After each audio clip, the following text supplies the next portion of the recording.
E aí, meus amigos? E aí, turma? Tudo em paz? Tudo tranquilo? Assim espero, assim desejo, tá? Passando aqui rapidinho para a gente falar um pouquinho, tá? Sobre o sistema BO, tá? Já comentei com vocês um pouquinho que o sistema BO representa o caso de alelos múltiplos, tá? Alelos múltiplos. No momento anterior que nós tivemos, eu falei sobre o sistema BO, comentei sobre a situação de quem pode doar, quem pode receber, falando que viria a ser a questão da aglutinação, o que viria a ser a questão da produção de anticorpos, tá? E coloquei um pouquinho sobre a questão dos genótipos, os genotipos que eles poderão ser representados, tá? Aqui a gente vai dar, de certa forma, continuidade a essa situação, onde nós vamos perceber, a partir dessa informação, o tipo sanguíneo, né? Tipo A, B, O e AB. Vocês já sabem porque que eu tenho essa diferença. É uma proteína em condição específica, tá? O aglutinogênio, tá? Que vai estar presente nas hemácias. A presença desse aglutinogênio determina se é ou não do tipo A ou do tipo B. Nessa lógica, justifica a ideia de ser alelos múltiplos. Por quê?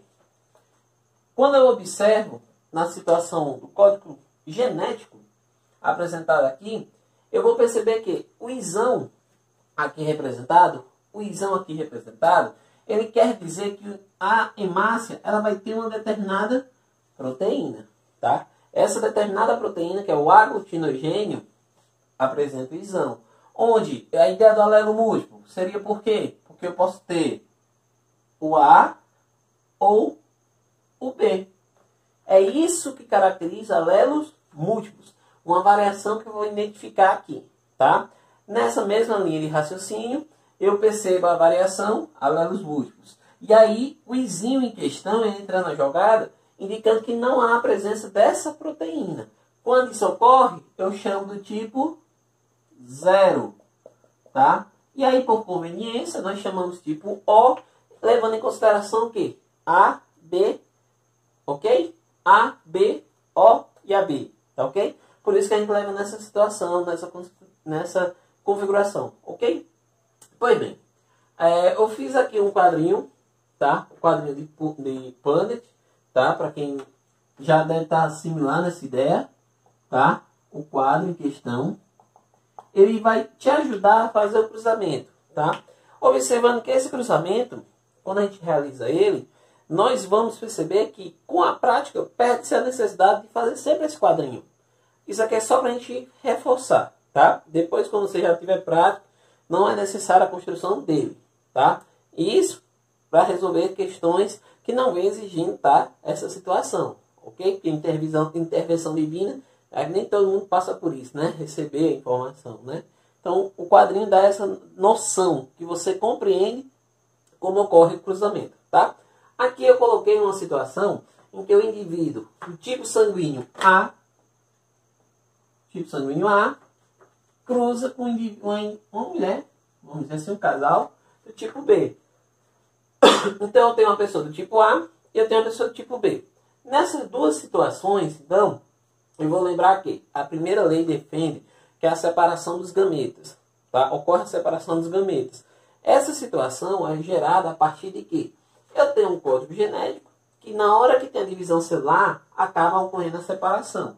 Onde eu vou formar dois tipos, tá? Dois tipos de gametas.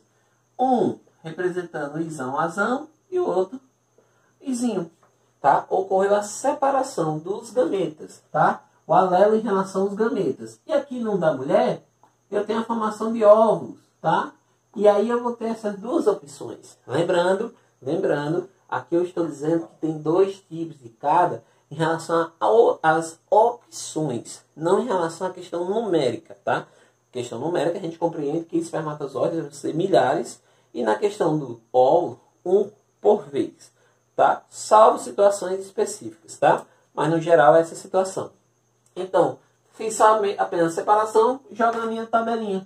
Essa tabelinha, o joguinho da velha, fecho ela, homem, mulher, só para organizar. Posso alternar, não tem problema, tá? Mas é para organizar. E aí eu lanço aqui, ó. Cada gameta, a possibilidade dele. Fiz aqui, faço do outro lado também, tá? E aí, feito isso, eu vou seguir a linha de quê? No meu cruzamento, eu vou pegar linha com coluna. Vou juntar apenas isso. Então, se eu vou juntar aqui, ó, Izão, Azão, Izão, Bzão. Ou seja, eu juntei primeira linha com a primeira coluna. Só juntei eles. Na próxima, eu pego, ó, primeira linha com a segunda coluna. Ok? Só juntei. Aqui, segunda linha com a primeira coluna. E aí eu vou colocar da seguinte forma. Mas, John, você começou pela linha para a coluna. Por que você colocou o i depois? Organização. Eu levo em consideração que primeiro vem o dominante e depois o recessivo. Repetindo, primeiro o dominante, depois o recessivo. Isso é uma forma de organizar para que, quando eu vier fazer a proporção, identificar a proporção dos indivíduos, eu não tenho o risco de me atrapalhar na minha leitura. Ok? Ok? Pois bem. Feito isso aqui, finalizando aqui o quadrinho, izinho, izinho. Tá? Isso é o cruzamento. Feito o cruzamento, eu preciso compreender o quê? A leitura em relação às proporções. Tá? Em relação às proporções fenotípicas e genotípicas. Tá? Quando eu digo isso, eu estou levando em consideração o quê? A minha leitura tem que ser observada a partir da fenotípica. O que é que apresenta aqui? Tipos sanguíneos. Quais são esses tipos sanguíneos? A, B, O e AB. Então, vou levar em consideração o seguinte. Tipo sanguíneo AB. Qual é a proporção que eu tenho aqui? AB, vou observar um caso. Olha aí, ó. Lembrando minha tabelinha. Um caso. Então, posso dizer que eu tenho 25%. Ou 1/4. Tá? Da mesma forma que eu fiz o tipo sanguíneo AB, eu faço com os demais. Aqui, tipo B, aqui, tipo A. Então, A, tenho 25%, que eu observo no meu quadro, tem a mesma proporção, não é isso? Ó? Aqui é só de praxe. B, do mesmo jeito. Ó. E aí, o tipo O segue a mesma linha, tá? Tipo O segue a mesma linha. Percebam que as opções deixam claro que eu tenho 25% para cada circunstância. Quando eu mudo o genótipo de um dos indivíduos, essa proporção vai mudar, tá? Agora, a gente percebe que é bem simples. O procedimento é simples, é claro, não há dificuldade. Ok? Não há dificuldade. Então, genotípicas. Genotípicas, como a proporção aqui ela não teve alteração, eu vou perceber que o que viria a ser genotípica, eu vou associar aqui, tá? O que viria a ser essa genotípica seria, para 1/4 eu tenho genotípica, então o genótipo eu tenho que ressaltar. Para o tipo A, então, ó, ok? Para o tipo B, ó, e tipo O.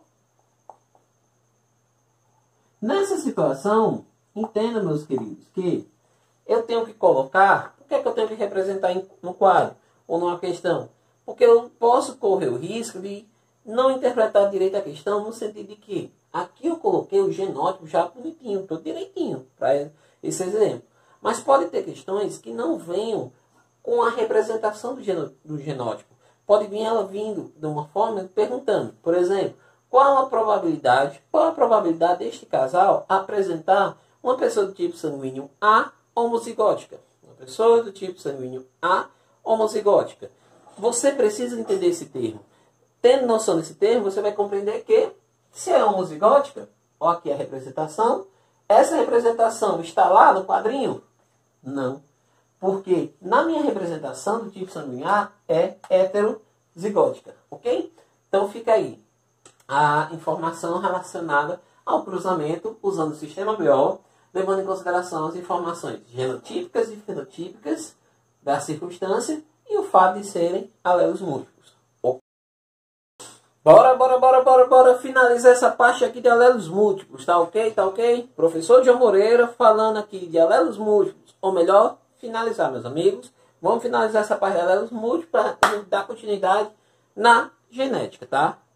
Nessa situação, eu estou colocando uma questão aqui que também representa alelos múltiplos, mas dessa vez eu vou ter uma variação um pouquinho maior em relação ao sistema BO, quando eu faço essa pequena comparação, tá? O que vem acontecer aqui? Aqui é um exemplo usado para coelhos, tá? Exatamente. Coelhos em que eles podem apresentar 4 tipos de cores, tá? Na prática, as cores em questão são denominadas por agouti, chinchila, himalaia e albino. Repetindo, agouti, chinchila, himalaia e albino, tá? Eu vou lançar essa imagem, tá? No vídeo, então não se preocupem, tá? Não fiquem em dúvida, tá? A imagem da coloração em questão desses animais, ok? Vai ser fácil. Na prática, ele parte de uma coloração bem simples, tá? Essa coloração ela vai estar representada pelo alelo azão, tá? Indivíduos que possuem a cor agouti, eles deverão apresentar a cor agouti, o alelo dominante azão. E aqui eu vou representar onde é que está o alelo múltiplo. Onde é que esse alelo tem a variação? A variação vai ser representada aqui, ó, meus amigos. O azinho. Exatamente. Lembram que no sistema BO eu tenho uma representação dos alelos múltiplos. É no isão? Lembra? O isão, o alelo dominante. Nesse exemplo aqui, é uma representação em alelos recessivos. Tá ok? Em alelos recessivos. Ou seja, esse A em questão, ele pode receber o CH ou o Hzinho, tá? Por que isso? São os dois tipos de coloração que eu vou encontrar nesse tipo de coelho, tá? Há essa variação. Por que eu estou colocando coelho em questão aqui? Para que eu entenda que há uma variação em características que podem ser representadas tanto por alelos dominantes como por alelos recessivos. E até mesmo nessa lógica de representação, eu percebo que existe uma certa dominância. Essa escala de dominância eu vou entender aqui, ó. Quando eu observo essa situação, ó. Quando eu percebo nessa situação, azão é maior do que azinho CH. Da mesma forma, azinho CH é maior que azinho H. Por final, azinho H é maior que azinho azinho. Eu uso essa regra de dominância para compreender quem manda em quem, tá? Se você não entender, eu vou fazer um comparativo bem simples aqui. Na casa tem 4 irmãos, tá? 4 irmãos. Eu vou ter o mais velho, o segundo filho, o terceiro e o quarto. Todos são irmãos, não são? São iguais? Não. Cada um tem suas características próprias. Só que se eu for pegar um nível de hierarquia, o primeiro, o mais velho, seria o dominante. Os outros em questão seria essa representação aqui, ó. São os alelos recessivos, tá? Quem é que toma de conta da casa? O dominante. Quem é que tem que ter atenção? Com quem tem que ter atenção? Com os outros irmãos menores. Então, nessa situação, tem eles. E aqui o azinho, sem nada, limpo em cima, ó, ele seria o caçulinha. Entendido? Acredito que dá para associar essa ideia. Quem manda em quem, tá? Então, eu vou entender que, para ser agouti, basta ele ter um azão. Ou seja, não importa quem venha depois. Não importa quem venha depois.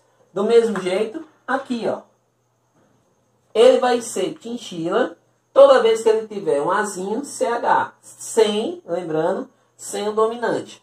Sem o dominante, ele vai ser sempre nessa configuração. Não importa quem venha depois, porque ele vai mandar em relação aos outros. Ele vai mandar em relação aos outros, ok? Já aqui, ó, para ser albino, ele obrigatoriamente só será albino se ele tiver a dose dupla, ok? Ok? Ele será albino em dose dupla. Ou seja, deixa eu apagar isso aqui, que cor ridículo. Tá? Azinho. Menos ridículo, né? Então, para colocar como exemplo, eu coloquei na situação ali, ó. Aquele casal ali em questão, tá? Aquele casal ali em questão, representado pelos alelos múltiplos. Se eu for fazer uma leitura deles, eu percebo que os dois, naturalmente, têm da cor agouti. Os dois são da cor agouti, tá? Eu vou chegar a essa conclusão porque eu vou observar quem? ó, meu dominante. Mesmo eu tendo uma diferença nos alelos recessivos, eu vejo que meu dominante é que está mandando na situação. Quem é que manda? A coagutídeo. Tá ok? A coagutídeo. Nessa configuração, então, eu vou fazer o cruzamento. Repetindo, eu separo os gametas, as possibilidades, ó, em cada quadrinho desse, tá? Onde eu vou ter a seguinte configuração, ó, azão, azinho, CH. É comum, não é errado, você encontrar o termo, o alelo, por exemplo, sendo na letra C, fazendo referência ao coelho. Eu tirei o C aqui, eu botei a letra A, por um motivo. Para ficar mais fácil da gente identificar, visualmente falando, tá? Afinal de contas, se eu utilizasse a letra C, poderia confundir em relação ao dominante e recessivo. Para não ter esse risco, eu mudei a letra, mas não mudei o sentido. Não mudei a lógica da condição de alelos múltiplos. Ok? Então, vamos aqui. Feita a separação, faço do outro lado também. Ó, feito, tá? Isso aqui vocês já sabem que eu estou fazendo o quê? Estou separando os alelos. Primeira lei de Mendel, tá? Que consiste na separação, segregação dos gametas, tá ok? Essa situação é gerada pela meiose, divisão celular conhecida por meiose, ok? Então eu vou ter dois tipos de alelos para cada lado, tá? Dois tipos, eu não estou falando em termos numéricos. Por que numérico? Quando eu tenho uma célula que passa por meiose, eu sei que essa célula passou por meiose, ela finaliza com 4. Só que na minha realidade eu não estou falando em termos numéricos, eu estou falando em termos em relação aos tipos que podem ser gerados, em relação aos tipos de alelos. Ok? Então, feito isso, vamos para o cruzamento. No cruzamento, linha 1, ó, com coluna 1. Linha, coluna, só juntei. Segundo caso, linha com a segunda coluna, ó, juntei. O próximo caso, segunda linha com a primeira coluna. Então, azão, isso. Lembrando sempre, primeiro vem o dominante. Como o meu azão aqui é o que manda na história, ele vem na frente. Vamos para o próximo. Nesse caso aqui, linha, coluna, eu vou ter aqui, ó, os dois casos, azinho, azinho. Só que eu vou lembrar da minha regrinha de dominância. Quem é que manda aqui? É o CH ou H? É o chinchila ou Himalaia? Vamos nós. Chinchila, Himalaia. Quem é que manda? Quem é que está vindo antes? Chinchila. Então, naquela circunstância, chinchila e Himalaia. Então, nessa configuração, a minha proporção fenotípica, eu vou ter o quê? Na minha proporção fenotípica, aí a importância de eu entender a diferença fenotípica e genotípica. O que é que acontece? Percebam. Se eu perguntar aqui quantos são agutis, tá? Aguti, então eu vou observar o quê? Para ser aguti tem que ter o quê? Um azão. Então, 1, 2, 3. Olha aí. Quantos são aguti? 1, 2, 3. Nessa configuração, então, eu digo que eu tenho 3 sobre 4. Olha aí, 3 sobre 4. Na configuração aqui em porcentagem, eu diria 75%. Percebam que eu estou me referindo à proporção fenotípica, a característica que eu visualizo, que eu compreendo. E aí, a segunda configuração que eu vou perceber agora é a chinchila. Então, na chinchila, tá? Eu vou ter uma situação na qual eu vou ter 1, olha aí, sobre 4, ocasionando assim uma situação de 25%. Ok? Ok? Proporção fenotípica. Proporção fenotípica. Não esqueçam, essa proporção fenotípica, essa proporção fenotípica, ela vai divergir, dependendo da situação, da genotípica, que é o caso que vamos ver aqui. Diferente quando eu fiz a do sistema BO, tá? Como é que eu percebo isso aqui?